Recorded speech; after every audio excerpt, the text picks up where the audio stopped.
Mulane sik ra wajib lah cara fikih kowe wajib maca bismillah cara hukum tauhid karena tadi kalau kita tidak baca bismillah jangan-jangan kita meyakini mangan iku mesti wareg nak ngombe mesti seger padahal kata mesti iki sing dadekno sirik karena seakan-akan makan itu punya kekuatan yang luar biasa.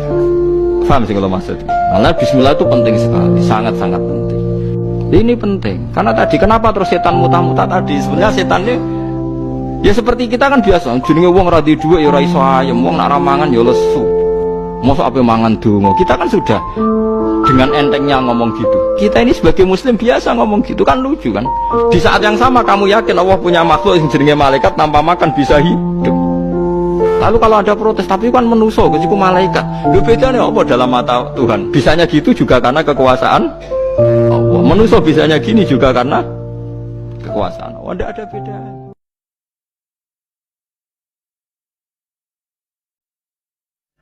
Maka supaya jannah ini tidak aneh, kata Rasulullah itu cara bersuami istri itu kata Rasulullah halla jariyatan tula ibuka wa tula ibuka. Sebagian riwayat halla jariyatan tudhafikuha wa tudhafikuka. Kamu cari perempuan yang gampang guyon, gampang rileks. Mula abah itu rileks, mudhahaka ya rileks. Saya berkali-kali cerita, saya ini termasuk orang yang nggak pernah diskusi penting sama istri saya karena takut tegang. Jadi kalau tegang itu yang suaminya kalah. Jadi saya nggak pernah diskusi penting. Saya kemarin mau ke Pasuruan ya, mau ke Peloso itu ditanya, mau kemana? Ya tidak tahu. Terus pulangnya kapan? Ya nggak tahu. Wong kok rah roh. Ya saya senang saja. Nggak roh itu artinya kan bodoh. Orang bodoh itu nggak mukallaf, artinya nggak dosa kan. Jadi saya ngambil hikmahnya saja. Ditakoki kok jawabannya ora jelas. Orang jelas itu misteri. Memang dunia itu penuh misteri. Pokoknya tak itu.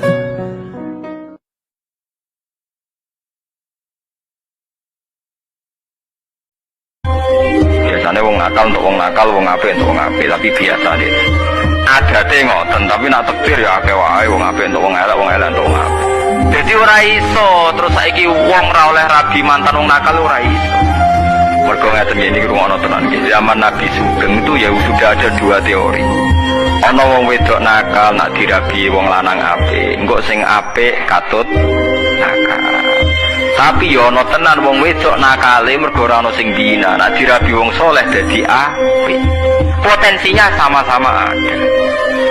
Mulane ketika ulama nak kowe yakin iso ngapiki ya rabi. Tapi nek gak yakin potensi katut ya aja rabi.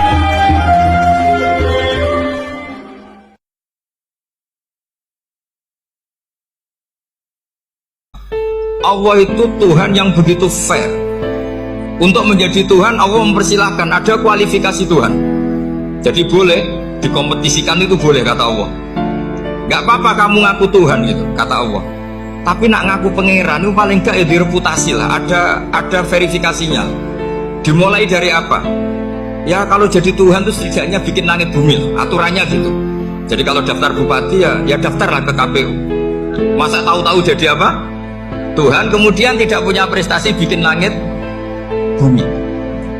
Sehingga Allah itu cara ngendikan itu ya fair. Qul ara'aytum ma tad'una min dunillah aruni madza khalaqu minal ardi am lahum syirkun fis samawati. Coba yang kamu tuhankan selain saya, prestasinya apa kan? Ketika saya bikin bumi itu apa ikut bikin? Terus am lahum syirkun fis samawati. Kalau bikin langit, kalau nggak bisa ya urun lah gitu. Urun semen apa urun bego, pokoknya urun lah gitu. Urun ora, gaya bumi ora, ngerti-ngerti ngaku jadi pangeran.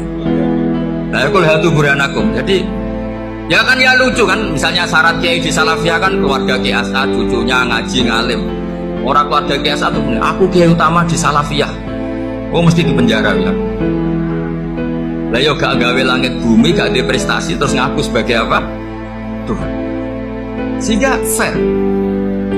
Makanya saya berkali-kali cerita. Jubair bin Mut'im itu punya anak namanya Muhammad. Ini sudah orang alim, Muhammad bin Jubair bin Mut'im. Itu cerita awala Islami Abi.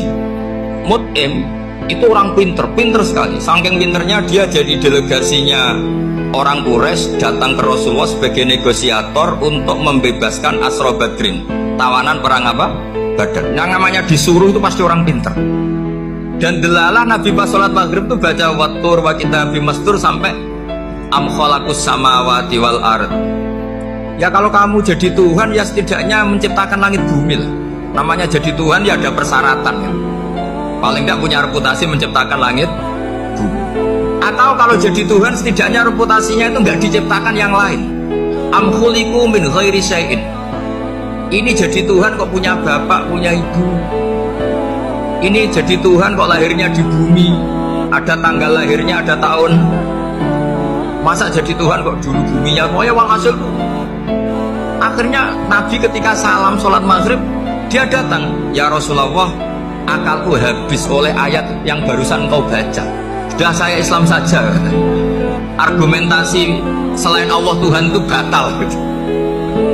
Jadi Allah itu fair.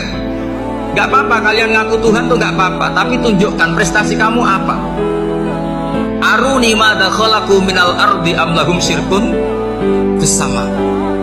Am khalaqus samawati wal ard. Diulang lagi, am khuliqu min ghairi syai'in. Setidaknya kalau jadi Tuhan itu ya nggak butuh yang lain lah. Masa jadi Tuhan kok wujudnya saja butuh orang lain, butuh bumi, eksistensinya butuh makan, butuh minum. Makanya Allah cara meniadakan uluhiyah selainnya itu Allah tuh redaksinya tuh mengenaskan. Yaitu tadi dengan cara-cara seperti itu.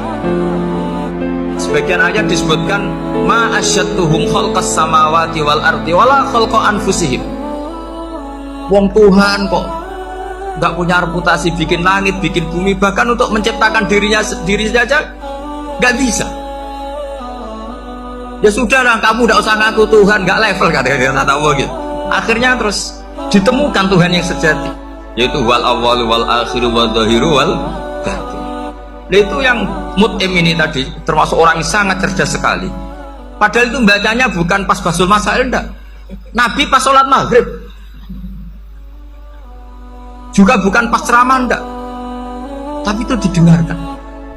Orang kafir itu bisa paham Quran. Ketika Umar Islam itu karena mendengar apa coba? Mendengar apa? Quran. Dan itu masih kafir apa sudah Islam? Masih kafir karena kalimat-kalimat yang di Quran itu begitu jelas wal kitabil mubin sehingga didengarkan orang kafir pun tuh ngefek. Makanya ketika Umar datang ke saudari putrinya kemudian dengar Toha ma anzalna alaikal Quran apa? Di Tasqo itu dia terus iman. Begitu juga Mut'im.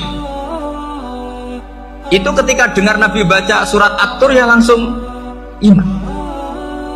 Makanya kalau saya baca ayat-ayat seperti itu cek fair ya Allah itu. Fair betul. Gak apa-apa saya punya pesaing kata Allah, tapi yang imbang dong. Pas aku gawe langit ya bantu lah. Atau ada langit tandingan lah kira-kira gitu. Kalau saya bikin bumi ada bumi. Nah misalnya sekarang orang Cina bikin matahari, materinya dari mana coba? Dari yang sudah ada sekarang kan? Tetap saja agak ikut bikin kan. Tapi kalau Allah bikin langit bumi minal adam minal wujud, kalau mereka paling rekayasa yang sudah wujud di otak-atik. Nah harus sampai seperti itu. Kata Allah, itu nih kita bimin qabli hadza au atharatim min ilmin. Kalau kamu nggak setuju teori ini kata Allah, cari kitab suci versi Anda. Aturan jadi Tuhan itu apa coba? Ya tetap saja semua kitab suci akan mengatakan di mana-mana Tuhan itu pencipta langit dan bumi. Jangan yang lahir di bumi jadi Tuhan. Jangan Lata Uzza jadi Tuhan. Jangan karena sakti jadi Tuhan.